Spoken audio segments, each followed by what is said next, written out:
Love. Some would say it took a backseat when the pandemic forced us apart. As a family-run and proudly Canadian-owned company, Charm Diamond Centers saw the need to bring us together with tales of love and created the Canadian Love Map podcast. Since then, we've shared hundreds of real, uplifting stories that prove love conquers all. So thank you for listening. We couldn't do it without you. And remember, love starts here. The biggest gift for me is I get to meet my grandparents without a time machine. So I get to meet them as 20-year-olds. I know how the story ends. I know what happens, but I don't know how it started. And so for me, selfishly, it's been the biggest gift that they could have ever given me.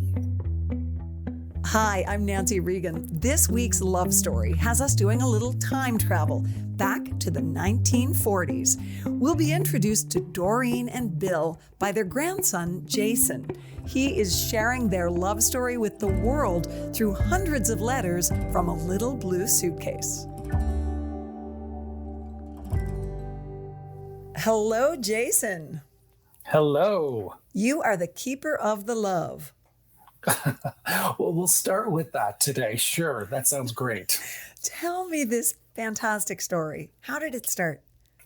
Well, it started, my grandparents were married for 77 years. And unfortunately, my grandfather passed away in September of 2019. And it was decided that we were going to move my grandmother into a residence. And so we moved her out of her home in East York. And while we were cleaning out her home, I found a little blue suitcase in the basement. And I opened it up and I just really found a treasure trove of love letters that my grandparents exchanged between the years of 1941 to 1946. And I thought, this is a real cool piece of history. My mom initially said, just throw it out. And I said, no, stop, don't throw it out. We held on to it for about a year. And this wonderful thing called the pandemic hit. Mm-hmm. And certainly a lot of people took to reading and watching and binging TV. And I just thought this would be a really great exercise to take these letters, put them in chronological order. And initially I just started to do it for my family who, because you can't see each other, that this would be a way in which they could read the true love story of my grandparents. And so I just really started the blog for myself and my family. As a way of keeping family history alive. Yeah, absolutely. Absolutely. And once I started doing that, it just took off and people just connected with the simple story of letter writing and really taking the time to write to each other. Even it's as simple as explaining what you did that day, from getting up in the morning to going for a walk to doing drills in the Air Force for my grandfather. It really just showed the simple act of telling people how you feel on a piece of paper.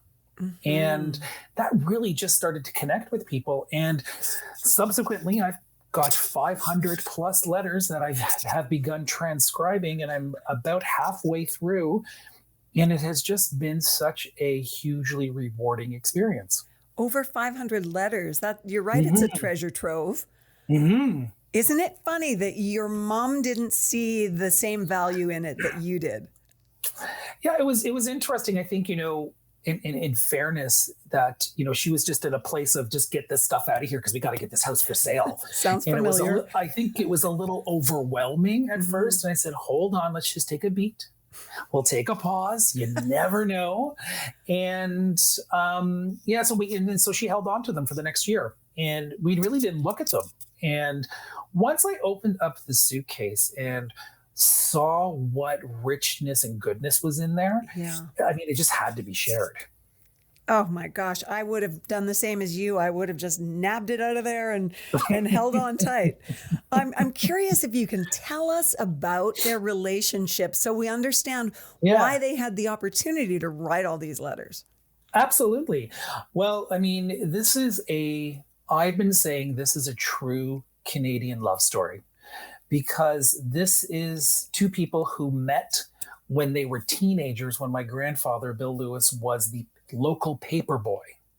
And he had been delivering papers to my grandmother's house when they were teenagers. And he finally got enough nerve and courage to ask her out. And he asked her out, and I believe he was 16 and she was 15. And it is a true example, this was the only person the two of them ever dated. Wow. Childhood sweethearts. And so from that point, they, started dating. And my grandfather at that point decided to enlist in the Royal Canadian Air Force. And part of that was obviously that you'd have to go some the basic training, which in this case was in Trenton, Ontario. And so that's how their letter writing started. And so they were two teenagers who were dating. He was in basic training and they started corresponding by letters. And through the course of their correspondence and his opportunity to possibly get back to Toronto, their love continued to grow and continue to develop. And what has been so amazing is that I actually get to watch them through those stages. I got to read about then him being transferred to Halifax, where he was then stationed, and then trying to start a married life as a married couple being separated. Without FaceTime, without text, without Facebook, without all of the gadgets that we use today to keep connected, they only got to be connected via letter writing. And so I get to live this incredible experience that they were living as young adults by reading these letters. And so that's how it progressed. And then it progressed in the story because there's all of this other piece outside of getting to know my grandparents as teenagers. I'm also getting to know this cast of secondary characters. Oh, tell me more. I get to meet relatives who were long gone before I was ever a glimmer in my mother's eye. I get to meet uncles and aunts who I'd only ever heard of in stories, and I'd only ever heard of in passing stories, or maybe when you look through some old photos. But I now get to hear about Aunt Agnes. I get to hear about Aunt Maddie.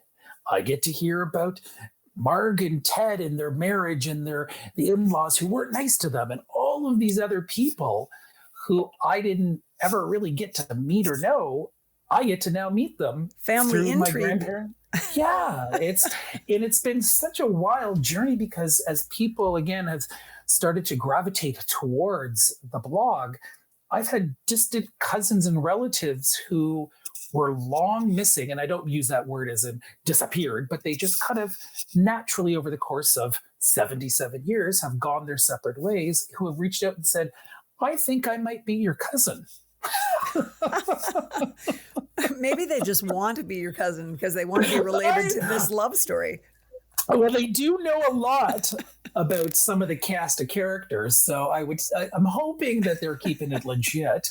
I don't think my grandmother or even my grandfather before he passed realizes what a gift this has been. So your grandmother is 99 and a half now? She is. And what does she think about all this?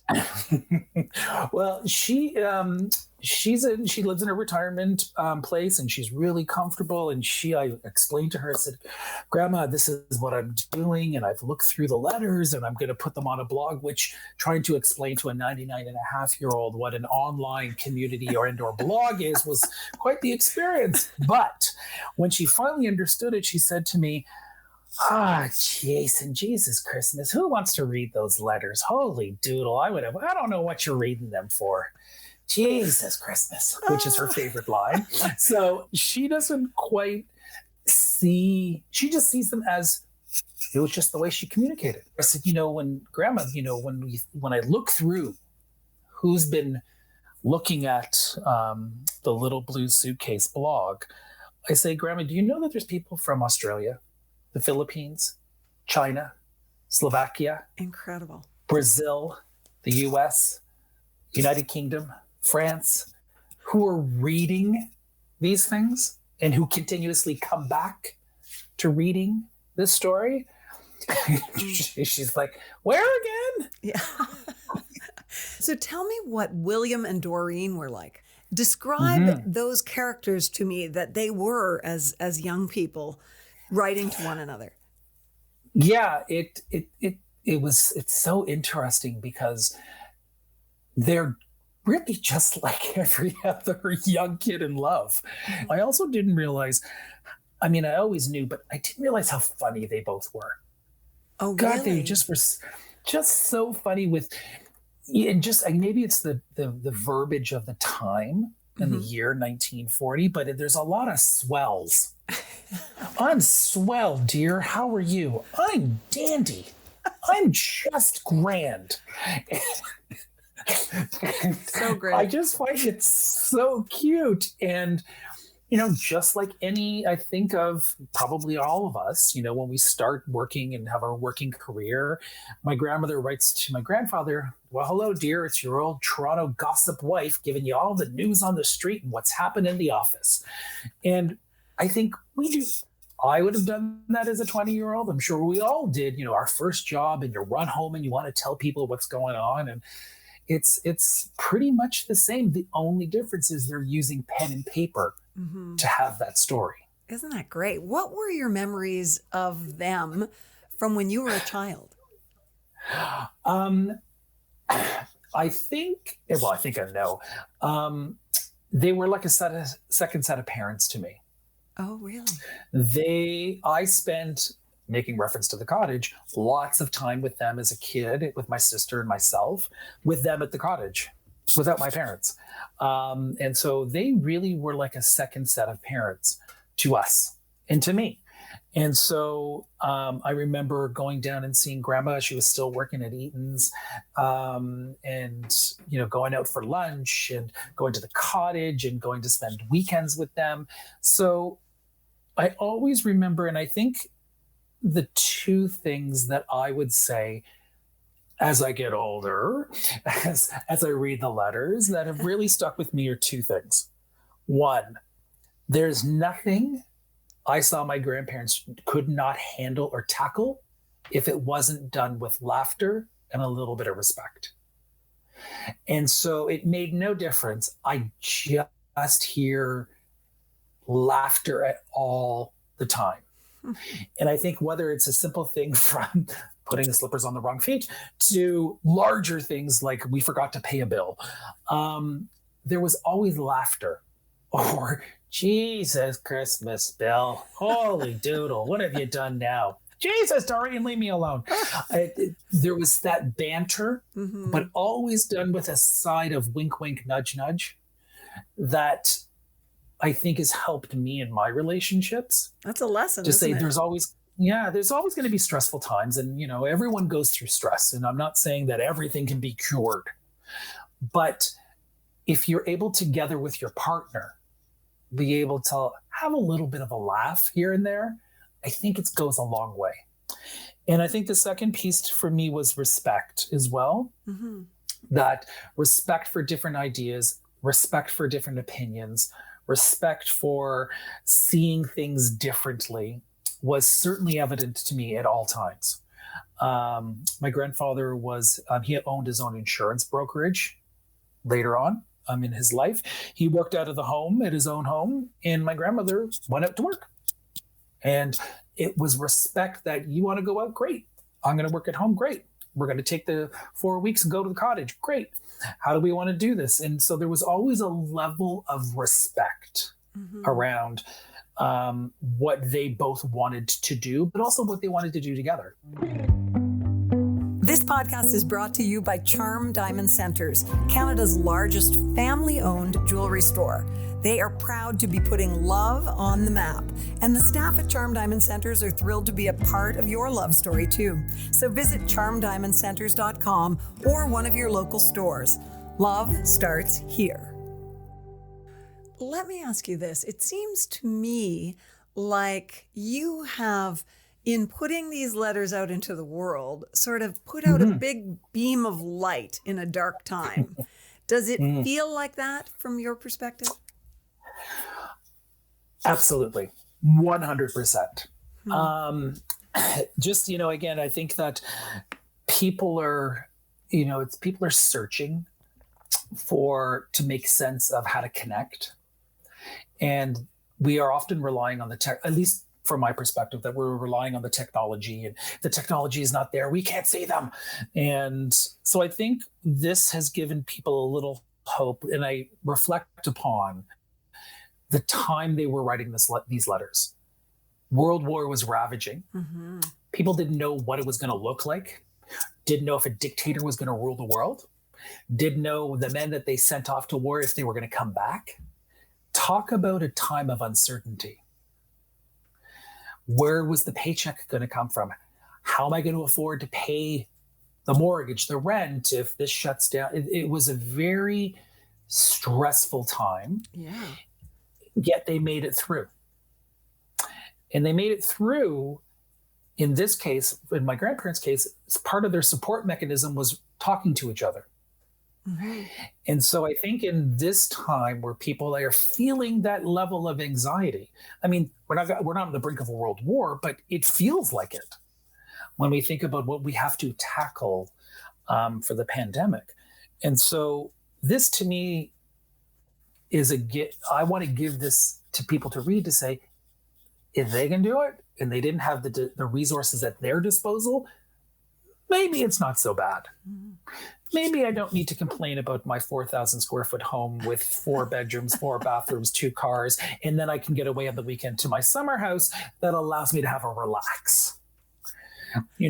Take stock of what's important. That is the other thing that truly also has affected me, is that I've been able to take stock, knowing that, I'm in my house with my husband and there's just the two of us and there's not a lot of room.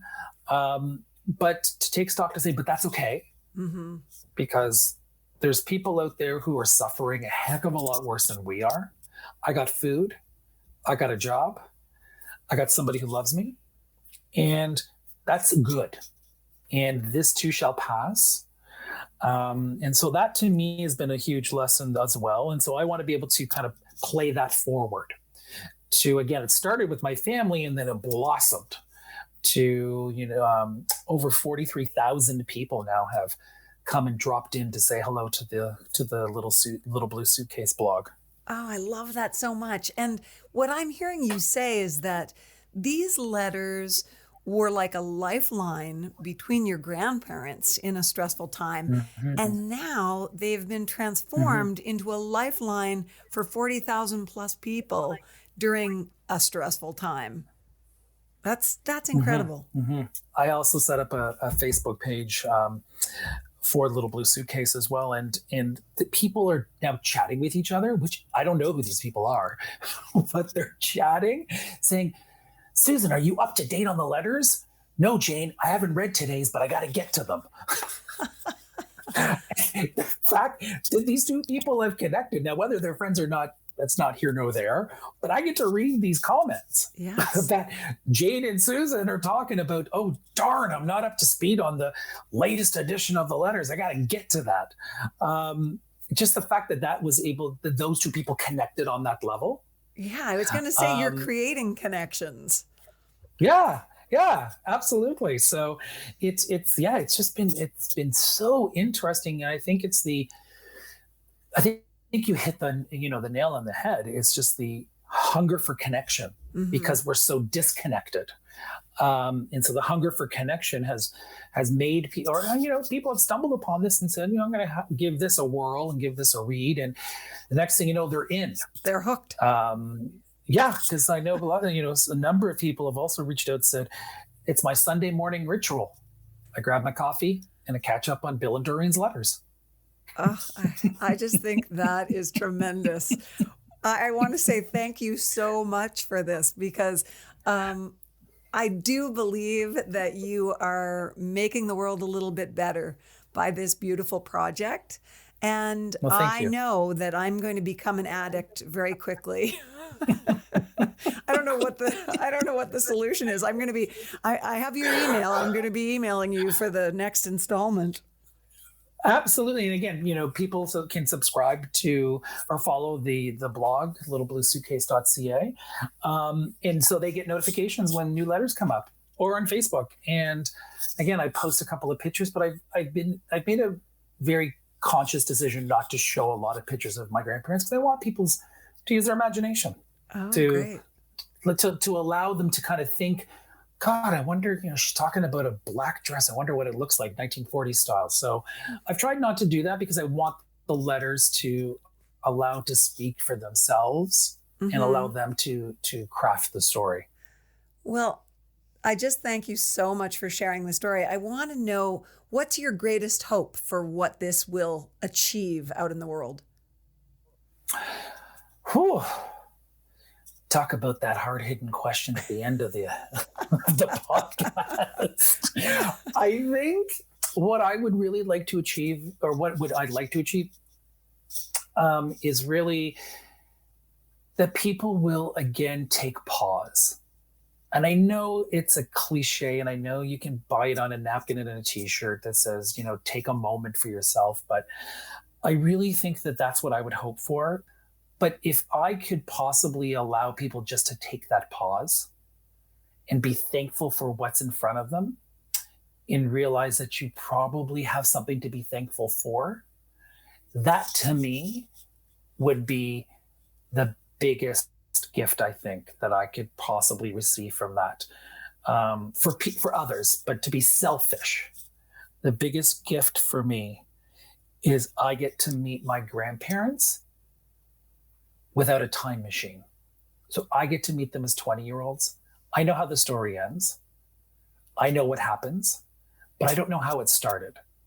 And so for me, selfishly, it's been the biggest gift that they can have ever given me, or my family. So it really is truly a wonderful gift that we'll just keep on giving. Oh, this is a gift for us. But before I let you go, I want you to read us some snippets, if you don't mind. Absolutely. I just happen to have one. Yeah, handy. Exactly. Some of your but favorites. I got to get used to some. I got to get used sometimes to get, really reading a handwritten, so we're so used to reading typing and emails. Yes. So this is October 6th, 1943, from my grandfather to my grandmother.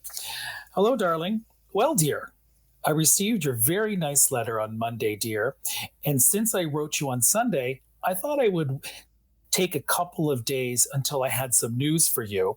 But things have been pretty much the same, so very quiet this week that I'm afraid this won't be particularly a long letter. I haven't had a letter from my folks for over a week.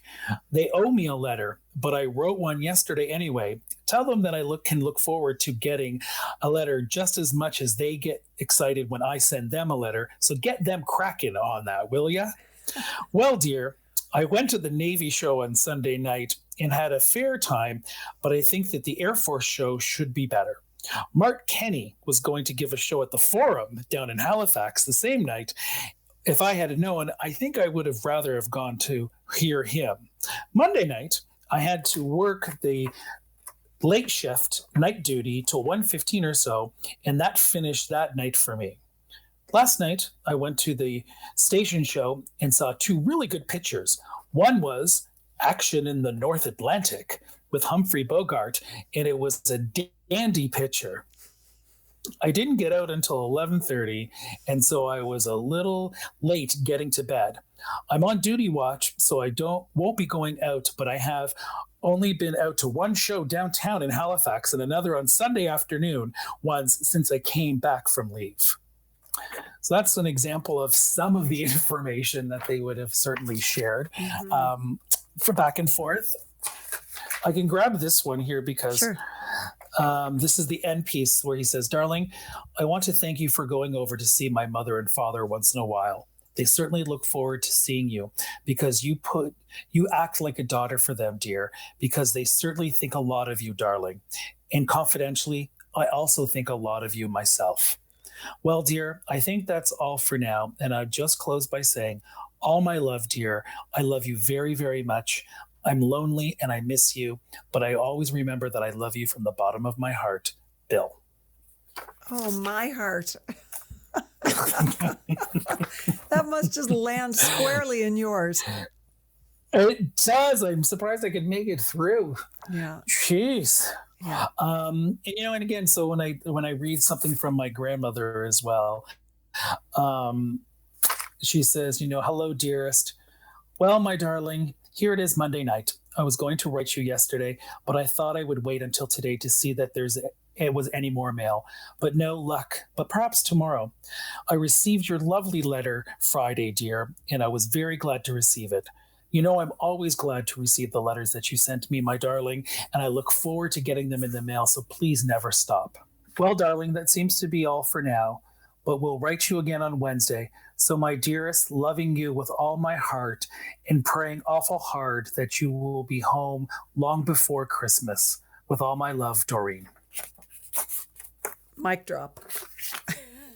And we're done.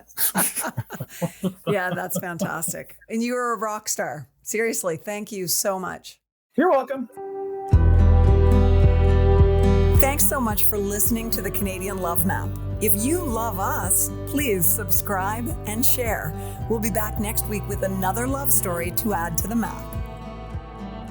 This podcast is presented and made possible by Charm Diamond Centers. It's hosted by me, Nancy Regan, and is produced and distributed by Podstarter.